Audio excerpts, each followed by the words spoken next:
Right, hi guys, welcome to the next episode of our WWE versus TNA save, where we are actually going to be doing Raw. Sorry guys about not doing stuff in a long time. Luckily though, I'm off for 2 weeks, so hopefully I can do a lot of different episodes and different stuff. So anyway, let's get into it. So Mr. McMahon starts Raw in his office, looking at the camera, sitting down at his desk.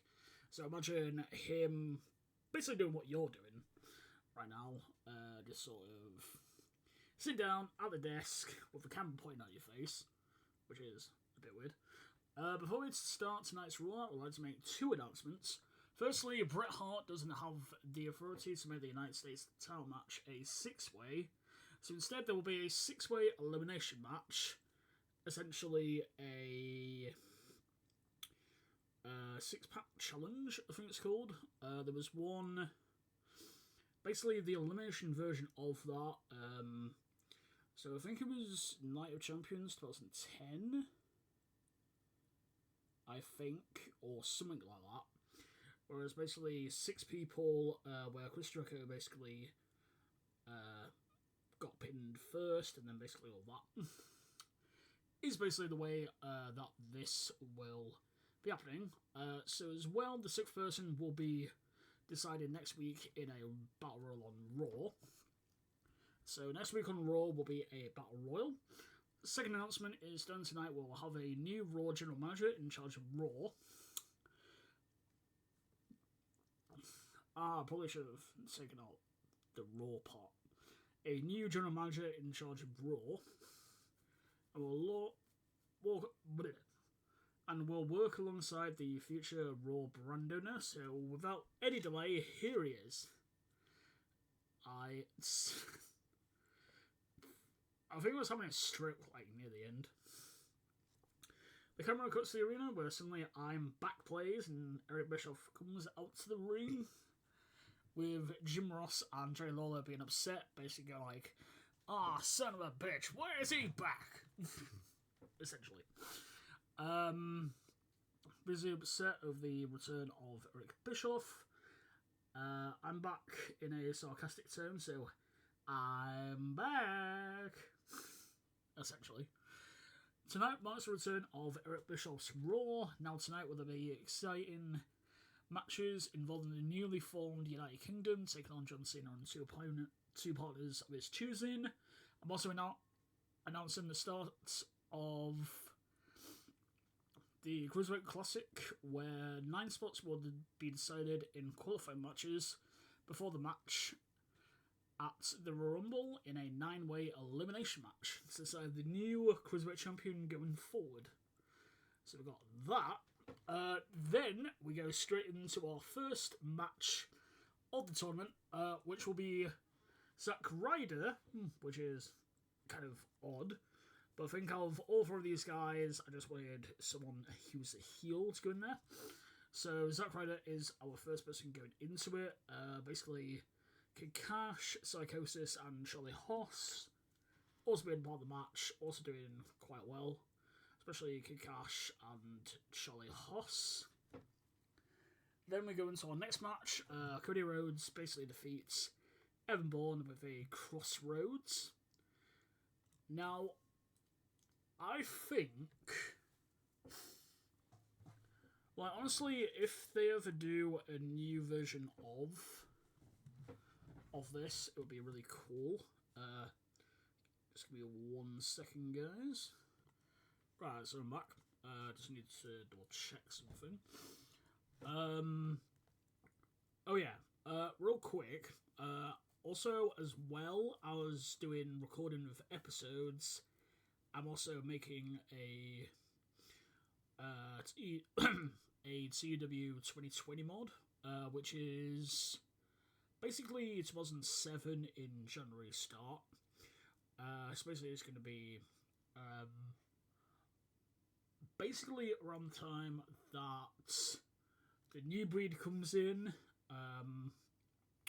the month of, obviously, the lead up to WrestleMania 3, which honestly is kind of a bit of a mixed bag, I would say. Then obviously there's Backlash 2007, all that stuff. TNA doing what TNA does best, which is actually put on some good shows. And then suddenly not, and then suddenly doing it, and then suddenly not. Which is kind of fun. Anyway, next segment we have John Cena coming into Eric Bischoff's office, whilst Eric Bischoff is looking for a mysterious brander who then puts it out of shots. What's in it? Are you going to welcome me back to Raw, or are you just coming in just for you? Bischoff, I guess I'll welcome you back. Now on to real business. I want to decide my partners right now to face the United Kingdom later tonight. I pick Crime Time.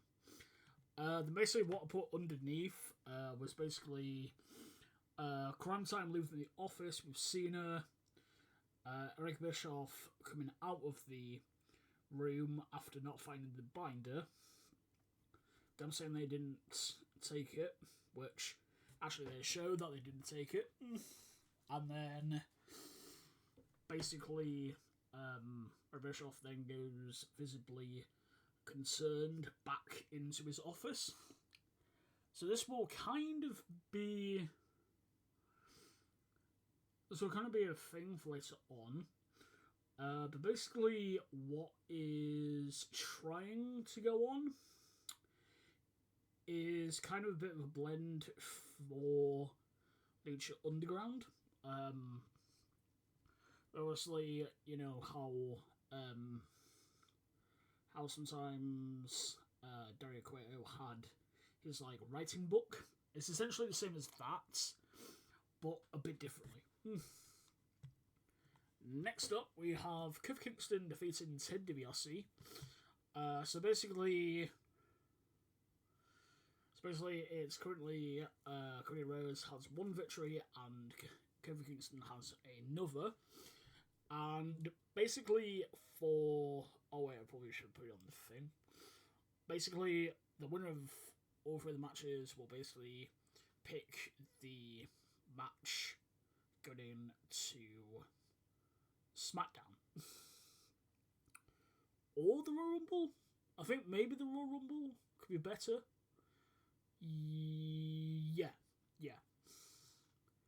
Yeah, I'll probably go for the Royal Rumble instead. But I didn't put it on this. Kofi Kingston is looking very stale. What does that mean? Taker is cutting a promo in the ring when suddenly a masked attacker hits the ring and leaves Undertaker down and out. Still getting into his who gave the Undertaker who basically put a bounty on the Undertaker. Then we go into our second four-way match of the evening, where Brian Kendrick wins against Funaki, X-Pac, and Primo. Yes, I know this is kind of a bit of a weird four-way, but oh well. I don't know what. D-Generation X defeats Hawkins and Archer in 9:48 when Triple H pins Vance Archer with a pedigree. Then we go into our next match, which is a 3-on-3 match. Kane, John Morrison, and Chris Masters facing off against Drew McIntyre and the Ruthless Roundtable. Suddenly, out of nowhere, Chris Masters turns on Morrison, helping the heels win the match, and he is now a heel. Oh. Crap. There we go. Okay, Chris Masters is now a heel. Then we go into Matt Hardy basically defeating Kevin Thorne. Technically, Ariel was supposed to be a heel. Sadly, she didn't, which is a bit annoying. And then straight after, basically CM Punk comes out to the ring and calls out Matt Hardy. technically it should have been Matt Hardy's in the ring, CM Punk comes out, they start fighting, and then suddenly Luke Gallows and Mike Knox basically make the new SEX. Well, SES. Which won't be called the Straight Edge Society, I don't think. Because I kind of want it to be kind of just called SES. I was thinking about maybe calling it the Core or the Nexus. But that seems a bit stupid. And basically I needed another heavy to go alongside Luke Gallows to maybe go after the tag team titles. So I decided to put Mike Knox in there. Wow, it actually had a 70, our first 70 of the whole thing. That is actually quite awesome. Then we basically have Beth Phoenix defeating Tiffany with a glam slam, basically hyping up for the match at the Royal Rumble against Kelly Kelly for the title. I think it's Kelly Kelly. Yeah, here it is. Then we have Big Show and Chris Jericho come out to the ring and challenges D-Generation X to a match at the Rumble in which the losing team would never be allowed to team with each other again. I might skirt it a bit and just have it be the losing tag team has to split up. Essentially, and then in the future they could perhaps be a tag team in the future, but not after losing the match. Then we also have Randy Orton defeating R-Truth. So Legacy will pick their match on SmackDown, so you face up against them. Then we have Ziggler and Swagger defeating Slam Master J and Jimmy Wang Yang, and are now qualified into the Royal Rumble. Then we have Lay-Cool basically winning against the Bella Twins, type up Michelle McCall's match against Mickie James, and then our main event we have John Cena and Clementine defeating the United Kingdom. Now I do have some post-show stuff, but because it has some people that are, well, that technically haven't debuted on, well, basically on screen, that I'm going to end it off here. And then I'm going to start doing the ECW. And also, real quick as well, I'm going to also take a look at both the rosters for WWE and TNA and see if there's anyone that I need to get rid of. Because I will be honest, I have kind of signed too many people. So what I'm going to do is basically take a look at the developmentals and then also the main rosters. Just go, okay, do I see them doing a thing in the future? Is this person actually worth signing? That's basically what is going to happen. So guys, I'm going to it off here. I'll see you all for the ECW episode. I might also as well do some other TEW 2020s as well. Maybe ECW 1992 or maybe WCW 1992, but I think ECW would be better. It's like a day one for that. I'm thinking as well maybe a Shikara. Maybe a Shikara, but I'm not sure exactly where from. I'll be honest. And as well, I'm going to be doing a Ring of Honor save in the current day, which is basically where Carrie Silken essentially buys Ring of Honor out from Tony Khan, but kind of in a challenge mode where basically we are essentially blacklisted from AEW, and essentially all of the wrestlers that have been in Ring of Honor, so for example, even Mark Briscoe, all of those guys, basically Tony Khan has sort of put a deadlock on Kerry Silken and Ring of Honor. As basically said, oh, I brought all these people in, so you can't use... Basically, all the contracts are void, and you just start from scratch. It's essentially that one.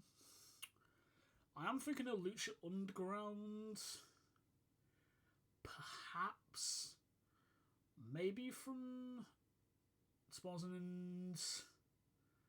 I'm thinking either 2016 or 2018, and sort of going from there, perhaps. Because there's still, like, a ton of people there. Maybe a Shikara? But honestly, Shikara's only good until, well, 2016, basically. 2018, all of the people were just gone. And then they did not be a dangle, and now they're dead. So, woo. Anyway, guys, I'll see you later. Have a good day, and goodbye.